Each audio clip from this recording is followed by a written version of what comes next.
যে ব্যক্তি ফরজ নামাজ ইচ্ছা করে ছেড়ে দিল সে ব্যক্তি আল্লাহর জিম্মা থেকে মুক্ত হয়ে গেল। নামাজ ছাড়বেন প্রিয় ভাই, 5 ওয়াক্ত নামাজ জামাতের সাথে ইনশাআল্লাহ। আল্লাহ আমাকে তৌফিক দেখ, আপনাদের সবাইকে তৌফিক দান করুন, আমিন। জামাত যদি না পান একা পড়ে নেবেন, ঠিক আছে? যদি ঘুমিয়ে থাকেন ঘুম থেকে উঠে পড়বেন, ভুলে গেছেন যখন মনে হবে তখন পড়বেন। অজু করার পানি নাই, কি করবেন?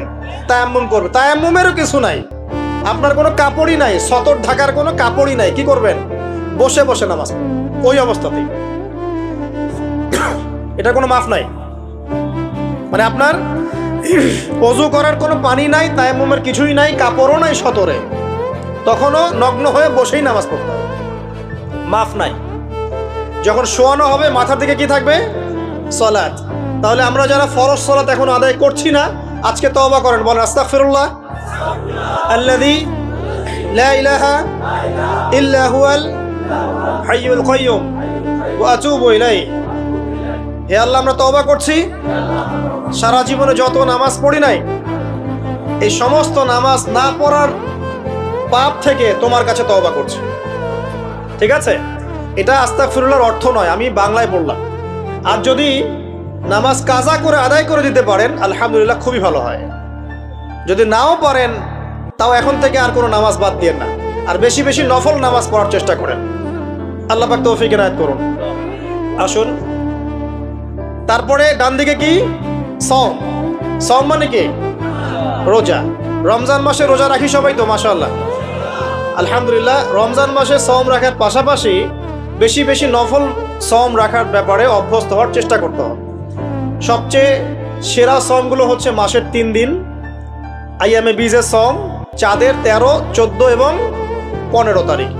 আর সপ্তাহে 2 দিন, সেটা হলো বৃহস্পতিবার এবং কি সোমবার। আল্লাহ পাক তৌফিক দান করুন, আমিন। এছাড়া আরাফার সওম আছে, আশুরার সওম আছে, ঠিক আছে? জিলহজ মাসের প্রথম 10 দিন রাখতে পারেন, ইত্যাদি। এবার বাম দিকে কি? যাকাত। যেটা বলছিলাম, যাকাতের সাথে আমরা খুব একটা পরিচিত নই, অথচ যাকাত একটা ফরজ ইবাদত। কেউ যদি নামাজ এবং যাকাতের মধ্যে পার্থক্য করে সে ব্যক্তি কাফের হয়ে যাবে। কেউ যদি মনে করে নামাজ আমি মানি, যাকাত আমি মানি না, তাহলে কাফের হয়ে যাবে। নিসাব পরিমাণ সম্পদ হলে প্রত্যেক মুসলিমের উপর যাকাত ফরজ, ঠিক আছে? এবং এই যাকাতই হচ্ছে আপনার ইসলামিক অর্থনীতির মূল ভিত্তি। যাকাত হচ্ছে ইসলামিক অর্থনীতির কি? যাকাত ইসলামিক অর্থনীতির মূল ভিত্তি। কিভাবে জানেন? ব্যবসা এবং যাকাত এটা কি করে? এটা একটা মার্কেটের মধ্যে সম্পদ ঘুরতে থাকে। আমি বুঝাচ্ছি আপনাকে। মনে করেন আপনি ব্যবসা করছেন এবং যাকাত দিচ্ছেন। যাকাত কারা দিবে? যারা যাকাতের নিসাব পরিমাণ সম্পত্তি রাখে, মানে কিছুটা ধনী তারা। তো তারা ব্যবসা করছে, মাশাআল্লাহ। ব্যবসা যখন করে, ব্যবসায় কি থাকে? লাভ থাকে, লস থাকে, লাভ থাকে, লস থাকে। লাভও হতে পারে আপনার, লসও হতে পারে। আর সুদে কি? শুধু লাভ, লস আছে? লস নাই। পার্থক্য বোঝেন। এখন ব্যবসা যখন আপনি করবেন, এই টাকা বা মূল যে ক্যাপিটাল যেটা বলে অর্থনীতির ভাষায়, এটা মার্কেটের মধ্যে সার্কুলেট করতে থাকবে। আজকে আপনি ধনী, লাভ করেছেন, কালকে লস করবেন, এই ধন আরেকজনের হাতে চলে যাবে।